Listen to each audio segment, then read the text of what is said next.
Pakistan versus India, इस मरतबा हम टफ मैच देखें या फिर वही वन साइडेड, पहला 7 विकेटों से दूसरा 6 विकेटों से इंडिया जीता? मैं तो पूरी उम्मीद से हूं कि इस दफ़ा टफ मैच होगा। थोड़ी सी लाइन इनके लिए ना सोच समझ के की जाए तो इनको पकड़ा जा सकता है। एज ए कैप्टन अगर मुझे इनके खिलाफ प्लानिंग करनी है तो एक दो ऐसी चीज़ें हैं जिनको आप एक्सप्लॉइट कर सकते हैं, वो मैं अभी नहीं बताना चाहता। अच्छा,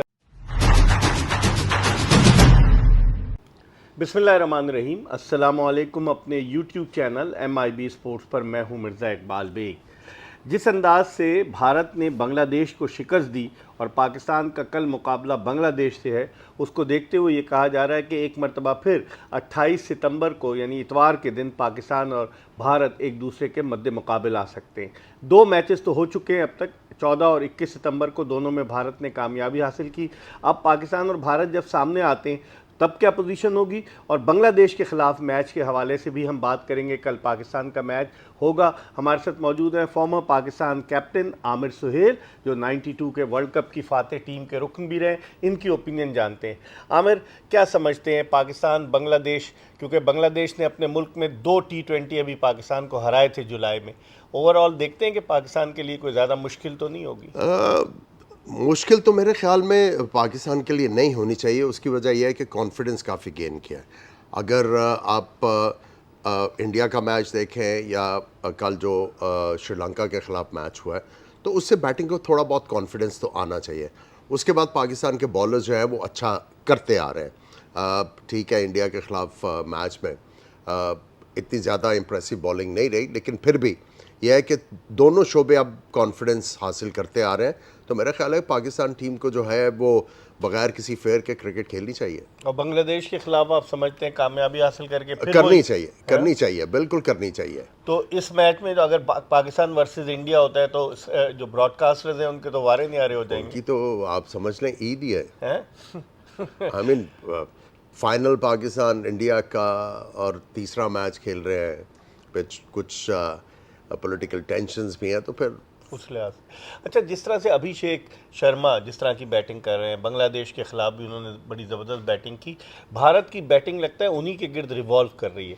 अगर वो पाकिस्तान के खिलाफ आमिर जल्दी आउट हो जाते हैं तो समझते हैं मिडिल ऑर्डर भारत का वल्नरेबल हो सकता है। देखिए, अगर आप इंडिया की टीम को देखें तो जो फ्रीक्वेंट वो चेंजेस कर रहे हैं, डूबे को ऊपर लेके आ रहे हैं, आज पांड्या को भी दोबारा से ऊपर भेजा, उनको कॉन्फिडेंस दिलवाना चाह रहे हैं कि बड़े मैच के लिए ज़रा इनके अंडर द बेल्ट रन्स हों ताकि बड़े मैच के लिए ये तैयारी करें। तो कंसर्न्स तो हैं मिडल ऑर्डर में, और हो ये रहा है कि अभिषेक की वजह से ये है कि शुरू में इतने ज़्यादा रन्स बन जाते हैं और उसके बाद कंट्रोल करना थोड़ा सा मुश्किल हो जाता है। लेकिन मैं समझता हूँ कि जो हम लोगों ने पहले भी बात की, थोड़ी सी लाइन इनके लिए ना सोच समझ के की जाए तो इनको पकड़ा जा सकता है। एज ए कैप्टन अगर मुझे इनके खिलाफ प्लानिंग करनी है तो एक दो ऐसी चीज़ें हैं जिनको आप एक्सप्लॉइट कर सकते हैं, वो मैं अभी नहीं बताना चाहता। अच्छा, हाँ, क्लोजर टू द टाइम बताएंगे, फाइनल के करीब बताएंगे। लेकिन ओवरऑल अब आप देखेंगे पाकिस्तान की बॉलिंग भी फॉर्म में आ गई। अबरार ने जिस तरह से इकोनॉमिकल बॉलिंग की, फिर शाहीन शाह अफरीदी ने 3 विकेटें ली, उसको देखते हुए गियर अप तो हो गई है पाकिस्तानी क्रिकेट टीम। आप समझते हैं बांग्लादेश के खिलाफ कामयाबी के बाद जब भारत के खिलाफ मैदान में उतरेगी फाइनल में तो पाकिस्तान का मोरल डिफरेंट होगा? देखिए, जिस तरह की दुबई की पिचेस थी शुरू में, हाँ, अब वैसी नहीं है। अब वैसी नहीं है, अब बिल्कुल फ्लैट हो गई है। क्योंकि जिस तरह की इंडिया के बैट्समैन जो है वो बैटिंग कर रहे थे, जितनी खुली बैटिंग कर रहे थे, रोज उन जैसी विकेटों के ऊपर नहीं, इसलिए अब विकेटें जो है वो फ्लैट हुई हैं। तो उसमें जो है आई थिंक पाकिस्तान के बैट्समैनों के लिए भी चांस है। अच्छा। क्योंकि पाकिस्तान के बैट्समैन फंस रहे थे काफ़ी ज़्यादा, जहाँ पे गेंद थोड़ा सा ग्रिप कर रहा था तो वो इतना ज़्यादा कंफर्टेबल फील नहीं कर रहे थे।